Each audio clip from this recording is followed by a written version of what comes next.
Comment notre esprit peut provoquer des maladies lorsqu'une personne est très anxieuse, ou qu'elle souffre de dépression? Il est probable que la maladie dépasse le cadre psychologique, et déclenche une série de symptômes physiologiques. Notre esprit est si puissant qu'il est capable d'interagir sur notre état physique. Ces dernières années, nous nous sommes rendus compte que la porte de communication entre le corps et l'esprit peut s'ouvrir fréquemment. La relation entre ces deux composantes de notre être est bien souvent plus étroite que ce que nous pensons.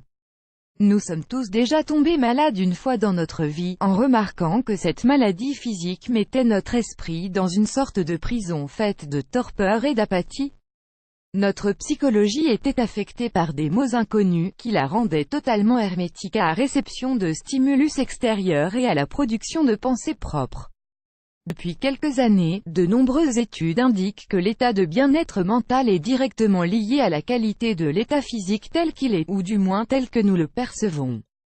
Pour le dire d'une manière négative, nous avons plus de chances de contracter des maladies lorsque notre esprit est déséquilibré.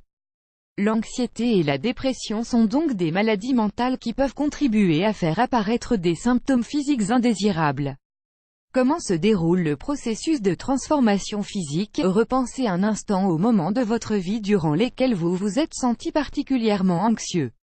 Votre cœur battait plus vite et plus fort que d'habitude, vos mains tremblaient fortement et il est fort probable que vous suiez intensément. Ces symptômes apparaissent lorsque nous mettons notre corps en marche par l'action de notre esprit, qui va altérer les constantes de notre organisme de manière très similaire à ce qui se produit lorsque nous faisons de l'exercice. Cependant, il y a une grande différence, vous ne faites pas d'exercice. Le corps a beaucoup de mal à évacuer toute cette énergie qu'il a produite, et cette pression énorme se ressent grandement sur notre système nerveux.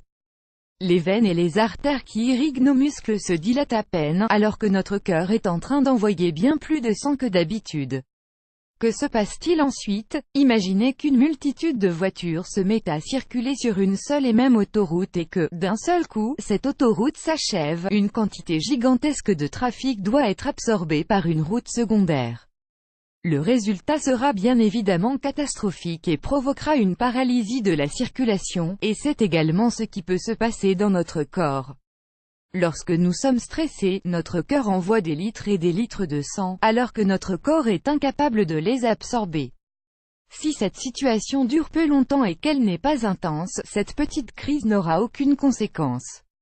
Cependant, si l'intensité est élevée et qu'elle est continue, de grands dommages peuvent être provoqués. D'un autre côté, l'une des connexions les plus évidentes est la relation entre le fonctionnement de notre système cognitif et la force de notre système immunitaire. Lorsque notre esprit ne fonctionne pas de manière optimale, il se retourne contre le corps et l'affaiblit face aux attaques venues de l'extérieur. Pour le dire autrement, notre esprit est comme un ordinateur et notre système immunitaire est son antivirus. Si notre ordinateur fonctionne mal, il désactive l'antivirus, exposant alors tout le système à n'importe quel logiciel malveillant qui se trouve à portée et qui a pour but de causer des dommages. Cet affaiblissement ne se produit pas de manière ponctuelle, durant un épisode de stress, car il continue à produire ses effets lorsque l'anxiété disparaît. Quel rôle joue notre cerveau? N'oublions pas que derrière nos idées et nos pensées, il existe une corrélation chimique avec notre système biologique.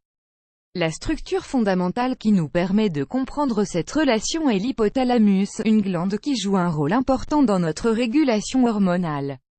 La particularité de l'hypothalamus est qu'il est très réactif face à nos pensées, qu'il s'agisse de souvenirs, d'interprétation de stimulus extérieurs ou de l'anticipation d'événements futurs. Quelle influence notre comportement a-t-il?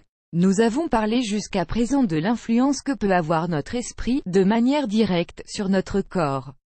Mais, nous ne devons pas oublier une chose qui est au moins aussi importante, l'influence de notre comportement. Nous vivons tous des étapes dans notre existence qui ne sont pas particulièrement joyeuses et motivantes. Même si nous n'avons pas connu une dépression, certaines des sensations que nous expérimentons durant ces périodes peuvent être assimilées à celles qui peuvent être vécues durant cette maladie, bien qu'elles ne soient pas aussi intenses et constantes. Durant ces périodes, nous oublions bien souvent de prendre soin de nous-mêmes, il est donc parfaitement logique que l'un des premiers paramètres qui se voit affecté par ces troubles soit notre alimentation. Nous ne consommons plus les aliments qui nous plaisent le moins, et qui sont généralement les plus sains, pour d'autres qui nous apportent un plaisir gustatif plus important. Pourquoi procédons-nous de la sorte? C'est une question d'équilibre. Nous essayons d'obtenir à travers le goût le plaisir que nous avons perdu dans d'autres aspects de notre vie. Malheureusement, le cliché de la jeune femme allongée dans son canapé en train de manger un pot de crème glacée après une rupture amoureuse n'est pas si éloigné de la réalité. C'est notre manière de forcer notre hypothalamus à produire dans notre esprit la sensation de bien-être que nous avons perdue. Il s'agit de notre façon comportementale d'éviter que de nouvelles pensées négatives apparaissent. C'est tout à fait contre-productif pour la santé générale de notre corps. Cependant, la perte de cet équilibre n'est pas l'unique raison qui nous pousse à négliger notre régime alimentaire. Avec la tristesse, apparaît généralement un manque total de motivation. Les pensées qui nous poussaient à prendre soin de nous sont désormais reléguées au second plan, car le devant de la scène de notre esprit est occupé par une profonde et inextricable sensation de tristesse. Les actions que nous faisions de manière très routinière nous sont désormais difficiles d'accès. Nous tentons de simplifier notre routine. Au lieu de nous préparer un bon repas équilibré, nous optons pour commander une pizza. C'est une manière de nous alimenter qui nous coûte bien moins d'efforts. L'autre facette de la puissance de l'esprit. Nous avons parlé des pensées négatives qui nous affaiblissent jusqu'à présent. Il existe cependant une autre manière de voir cette situation. De nombreuses études réalisées sur des personnes souffrant de maladies graves ont démontré qu'une aptitude mentale positive permet d'améliorer sensiblement la guérison.